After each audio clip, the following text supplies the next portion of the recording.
यदि आप आगरा की तरफ से पसीने वाले हनुमान जी के दरबार में आ रहे हैं तो आपको सबसे पहले इस तरीके का बोर्ड पड़ेगा और यह आगरा अड्डा एक चौराहा है।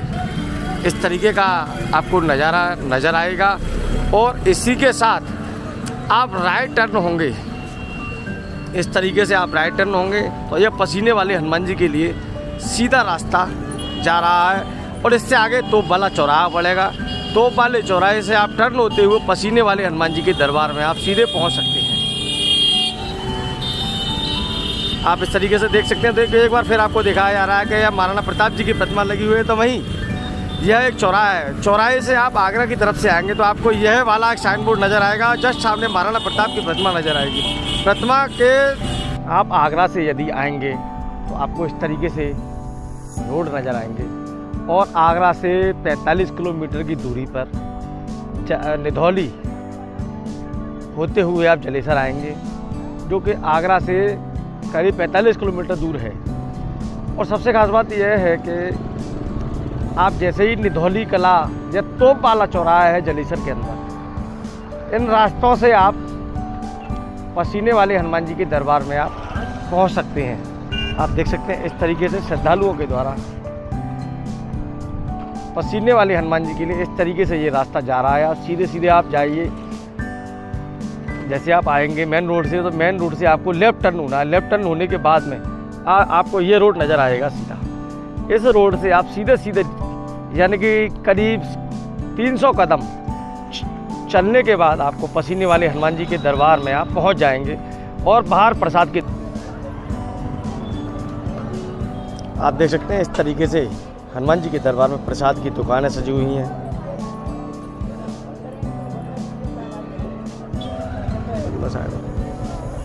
जलेसर में इस तरीके से आप देख सकते हैं मंदिर श्री हनुमान जी महाराज, जो मुख्य द्वार है। इसी रास्ते से श्रद्धालुओं के द्वारा प्रवेश किया जाता है। प्रवेश कर एटा क्षेत्र के जलेसर में प्राचीन हनुमान जी का मंदिर है। सबसे खास बात यह है यहाँ पर मंगल शनिवार को श्रद्धालुओं की खासी भीड़ होती है। तो वे श्रद्धालु आस्था के संगम में डुबकी लगाते हुए प्रभु श्री राम का जयघोष करते हुए नजर आ रहे हैं।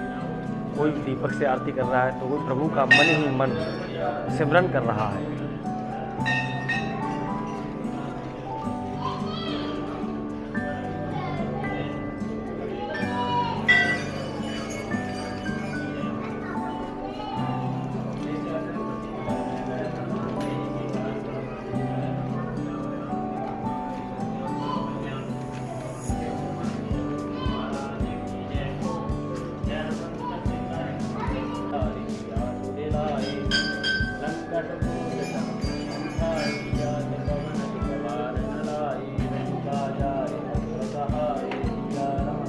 देख सकते हैं इस तरीके से लोगों के द्वारा दीपदान किया जा रहा है। तो वहीं हनुमान जी की हनुमान चालीसा का पाठ किया जा रहा है।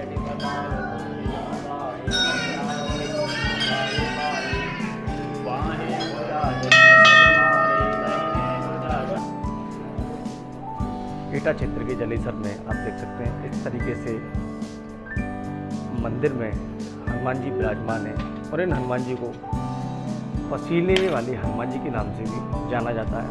और सबसे खास बात यह है यहाँ पर पूर्व में बांकी बिहारी जी का मंदिर है, सामने देख सकते हैं। और प्रभु राम के भक्त की कृपा यहाँ के लोगों पर बरस रही है और हनुमान जी यहाँ पर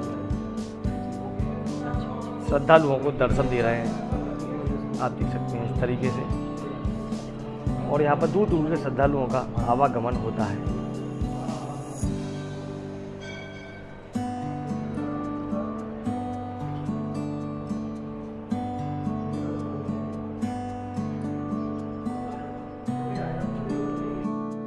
आपका शुभ नाम क्या है? मेरा नाम है पंकज तिवारी।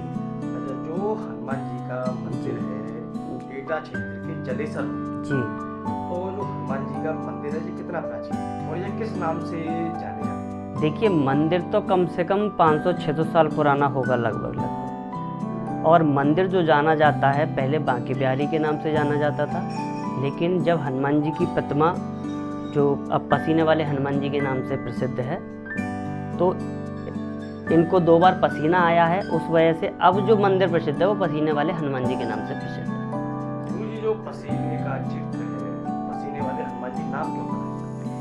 ऐसा है कि हनुमान जी को कालांतर में 2 बार पसीना आया था। एक बार क्रोधवश पसीना आया था और एक बार माना गया कि मेहनत की है हनुमान जी ने, तब पसीना आया है। वो क्रोधवश और जो परिश्रम किया है जी, इस दौरान परिश्रम के दौरान मतलब किस तरीके से पसीना आया है? देखिए यहाँ पे हनुमान जी के एक बड़े परम भक्त हुआ करते थे राठी परिवार में से। तो उनका व्यवसाय था, बाहर विदेशों में भी था और देश में भी कई जगहों पे फैला हुआ था, कलकत्ता, बम्बई वगैरह में। तो उनके पानी के जहाज़ थे। तो अचानक से क्या हुआ कि एक दिन हनुमान जी को पसीना आया, ऐसा बताते हैं। तो जब पसीना आया उसके कुछ दिन बाद वो जो उनके भक्त थे राठी परिवार में से, वो लोग आए तो उन्होंने क्षमा प्रार्थना की और उन्होंने आकर के उस घटना का जिक्र किया कि हमारा पानी का जहाज़ पानी में डूब रहा था।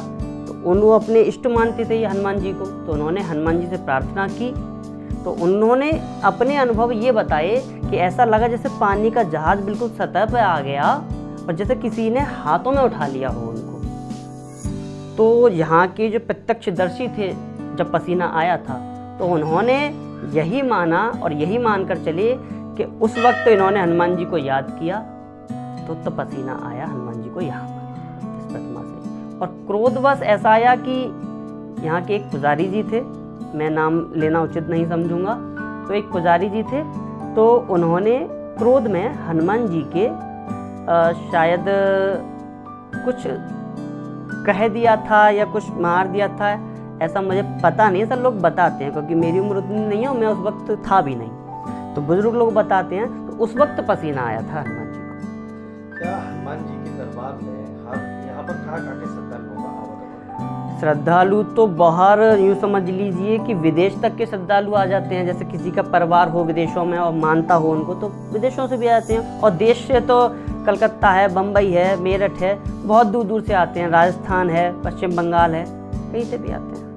क्या हनुमान जी के जो पसीना वाले हनुमान जी के नाम से प्रसिद्ध है जी, तो क्या हनुमान जी के जैसे हमारे और पुरुषों के नस चमकते, इस तरीके से नसें भी चमकती हैं? हाँ, आप अभी दर्शन करेंगे तो हनुमान जी को गर्मियों में 4 पीस वाली पोशाक पहनाई जाती है, लंगोटे वाली, और सर्दियों में पजामी वाली पोशाक पहनाई जाती है। तो जब पजामी वाली पोशाक पहनते हैं तो नसें उतनी दिखाई नहीं देती हैं, लेकिन 4 पीस वाली पोशाक जब पहनते हैं लंगोटे वाली, तो नसें बाकायदा पत्थर में बनी हुई दिखाई देती हैं। वो किसी ने पेंटिंग करके नहीं बनाई है, वो अंदर पत्थर में ही। और यहाँ पर गुरुजी जो मंगल शनिवार के अलावा अन्य कब मेले का आयोजन? मंगलवार शनिवार के अलावा उत्सव समय जो होता है, जैसे कि अभी 18 अप्रैल जलेसर में, एटा क्षेत्र के जलेसर में जो पसीने वाले हनुमान जी का मंदिर है, आप देख सकते हैं इसमें बांके बिहारी जी विराजमान हैं। और सबसे खास बात यह है, जो आप बांके बिहारी जी का मंदिर देख रहे हैं, इसी के सामने, मंदिर के सामने सबसे प्राचीन बात, खास बात यह है कि मंदिर के सामने घंटे लगे हुए हैं और हनुमान जी के साइड में घंटे आ रहे हैं। और लोगों की माने पहले बांके बिहारी जी यहाँ विराजमान थे, उसके बाद में राम भक्त हनुमान स्वयं यहाँ विराजमान हुए हैं।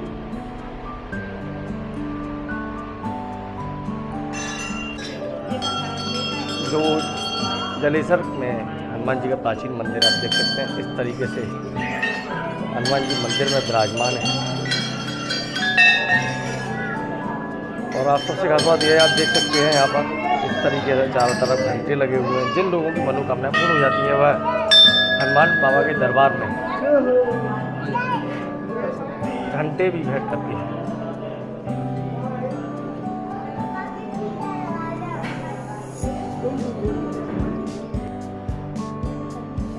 भैया आपका शुभ नाम क्या है? मेरा नाम अतुल।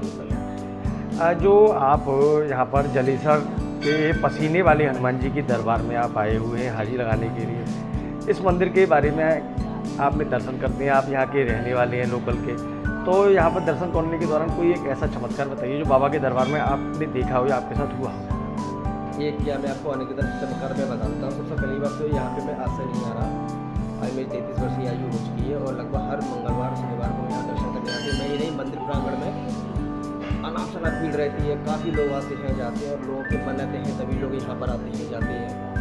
कहा जाता है कि आज से कई वर्षों पहले एक मूर्ति जा रही थी यहाँ से, जिसके राजा के थ्रू, अवाड़ वाले राजा के थ्रू यहाँ से मूर्ति जा रही थी।